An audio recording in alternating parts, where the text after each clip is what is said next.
All right, let's try to wrap this up. Remember, we are in the chapter called Think Globally and Act Locally with a question mark. And the main idea is to look at problems that are actually at a large scale, even global scale.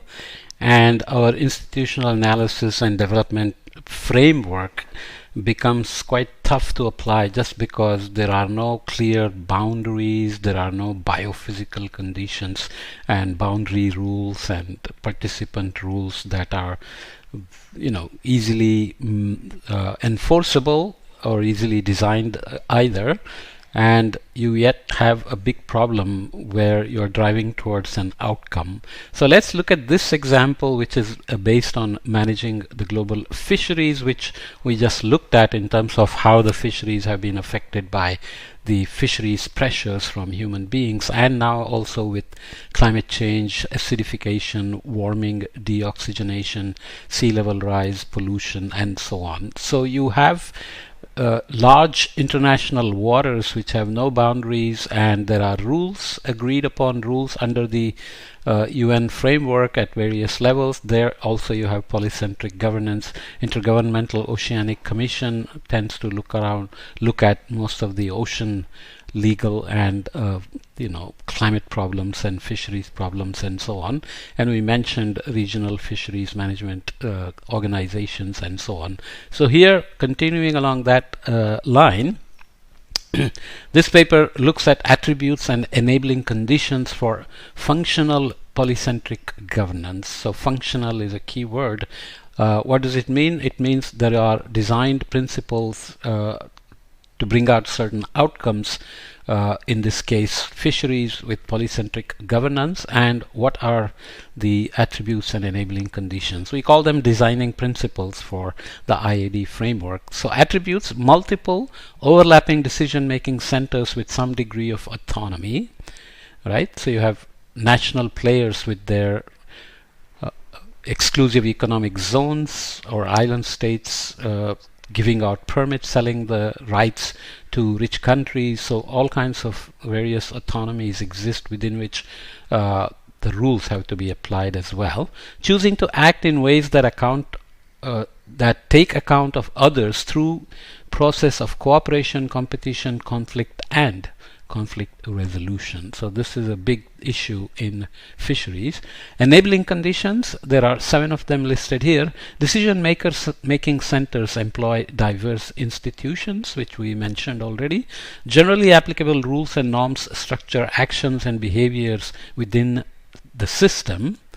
Decision-making centers participate in cross-scale linkages or other mechanisms for deliberation and learning. So regional fisheries management organizations or tuna commissions interact with each other, interact with the countries, and interact with protected areas and international laws and so on. Mechanisms for accountability exists within the governance system, so without that you don't really have a governance system, of course. A variety of formal and informal mechanisms for conflict resolution exist within the system, so there is always a governing body with various ways of resolving conflicts. Decision-making centers exist at different levels and across political jurisdictions, because even if you imagine a long coastline like of Africa or South America, many countries share the coastal resources, and even though they have their exclusive economic zones, fisheries are moving up and down, in and out, so there have to be political jurisdictions that cross and have to interact and make decisions together under the framework of polycentric governance. The jurisdiction or scope of authority of decision-making centers is coterminous with the boundaries of the problem being addressed. So that's what we mean by the fisheries zones, whether it's in the open ocean or along the coast. So the outcome is designed to be resilience. So resilient principles are considered in this fisheries context. What do we have? We have maintain diversity and redundancy. It can be interpreted just in the context of fisheries, or also in any context where there is polycentric governance needed with the attributes and conditions that we just looked at. Manage connectivity. This is very critical for biodiversity or fisheries, especially in the ocean merging with the coastal oceans and island states and so on. Manage slope variables and feedback. So we have climate change happening with acidification, as we said, sea level rise and temperature warming or cooling depending on where you are, sea ice disappearing and pollution coming in, and of course you have deoxygenation happening as well. Foster complex adaptive systems thinking. So you cannot use the same rules that you've developed in the 50s or 60s when climate change was not such a big issue and population was much lower. Number of fishing boats and ships were much lower, and demand for fish was much lower as well, and so on. Encourage learning. There is much more of a holistic and yet kind of a semantic argument. How do you encourage learning, and who should learn? The governance people or the stakeholders or the countries and so on. Broaden participation, so engagement and co-production of the polycentric governance structures and feedbacks are always critical. And promote polycentric governance systems with these things as well in terms of broader participation and goals towards resilience, overall resilience of the system. Obviously that means you have to have definitions, data and metrics and monitoring and evaluation. So keeping that polycentric thing in mind, let's come to the climate change problem itself. What are we doing? Since it's it's been actually recognized for a while that we are tinkering with the climate, even going back to the 1850s and 1870s, 1890s, 2012, 2037. The dates I'm mentioning are key papers and newspaper reports that pointed out that we were making serious changes in the atmospheric composition of greenhouse gases and we are headed in the wrong way, but we kept ignoring it, and only in the 1990s it became serious enough that actually even earlier on, there was the Brundtland Conference in the late 70s and early 80s, and UNFCCC was formed. Then we had the Rio Conference, then the Kyoto, Paris, and so on. So globally, number of countries engaged in negotiations continues, and in the meantime, there are many modeling and projection institutions have been set up, or older institutes, climate centers, have taken on the challenge. So typically we have to worry about where we are headed in the coming century or longer.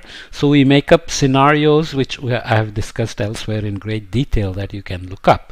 So we have the so-called shared socioeconomic pathways, which are the latest version of the scenarios. They started with special reports on emission scenarios, then they became representative concentration pathways, now they are shared socioeconomic pathways. They basically assume for the future where the population will go, what renewable technologies will come in, how we will adjust to reducing our emissions and lifestyles, and many details go into that. So if you look at here is cumulative CO2 emissions since 1850s in gigaton CO2. I won't go into the details, but here are the observed historical records of how we have been accumulating CO2 and how we have been warming in the global mean. And as I mentioned briefly before, the cumulative CO2 corresponds very well to the warming in a linear sense. So that gives you a sense of how much room we have for emitting more CO2. This doesn't account for non-CO2 greenhouse gases like methane, N2O, HFCs, HCFCs, and so on. Nonetheless, this is what we are doing now under the IPCC, Intergovernmental Panel on Climate Change, which produces the model scenarios, model outcomes, projections, negotiated assessment reports, and then they are tried to translate to adaptation and mitigation. So this is again from the IPCC report, looking at main interactions and trends in the systems, and options to reduce climate risks and establish resilience. So you have a problem and you have an desired outcome, and you have polycentric governance system that we will look at in a minute more formally. So here you have risks. You have to worry about risks for all countries. That's where equity, justice, etc. come in, because the cumulative CO2 has been mostly produced by industrialized rich Western countries, but all the countries are now paying a price in terms of risk, which is a combination of climate hazards like extreme events, sea level rise, cyclones, floods, droughts, wildfires, etc., health as well. And you have vulnerability, which is related to various factors: per capita income, GDP, education levels, gender, age structure, etc. And then you have exposure, which also depends on infrastructure that you have to rely on for dealing with the hazards and so on. So there are many details here in terms of greenhouse gas emissions, adaptations and mitigations. I won't go into the details because I have discussed it elsewhere, but basically mitigation means we try to reduce emissions and reduce our impact on the climate in order to, let's say, try to avoid the unmanageable outcomes going into the future here. And adaptation is where you have to adapt to the climate impacts that are already here or coming down the pipeline in terms of risks, for example. And that is like trying to manage manage the what did I say before? Avoid the unmanageable and manage the unavoidable. So things that are already here and that are coming down the pipeline that are unavoidable have to be adapted to. So from urgent to timely action, governance, again polycentric, finance, always critical, knowledge and capacity, catalyzing conditions and technologies. So you are aiming for future climate change that wants to limit global warming, and here you have again adapt and mitigate, and you have feedbacks between societies, environment, biodiversity, ecosystem transitions, and so on, right? This is what we are trying to accomplish. Does it look like the IAD framework can be applied here? Well, quite complicated. It's an open system, doesn't necessarily have a convergent solution in terms of, let's say, farmers managing an irrigation system and coming to a convergence on agreed upon rules, regulations, norms, punishments, and how to sustainably use the available resources. Open systems like the Earth system have emergent solutions. So if you force it with increased greenhouse gases, then it may produce solutions that you are not expecting, with melting glaciers, sea level rise, hurricanes becoming more intense, health problems appearing and increasing in duration, intensity, frequency, etc., etc. Okay, so this is how they are imagined. Societal choices about adaptation, mitigation, and sustainable development made in arenas of engagement. So this is a terminology we used before in terms of engagement, where there are action arenas, action situations, and participants, and there are rules and so on. So you have arenas of engagement, which is similar to our definition before, and you have sustainable ways of doing things here with green. So you have knowledge, diversity, inclusion, equity, justice, ecosystem, stewardship, and so on.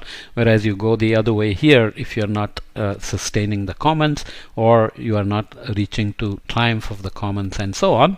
And various pathways of getting to the future to 2100 and beyond are imagined, where you have very low resilience and lot of maladaptation. So you haven't responded properly to the unavoidable things, or you have here actions and outcomes characterizing development pathways leading to well-being, low poverty, ecosystem health, equity and justice, low global warming levels, and low risk. Okay, so that's kind of the background of how this global climate change problem, or global warming problem, or climate change problem, environmental change problem, can be thought of in the polycentric governance structure as well as approximately in the institutional analysis and development structure.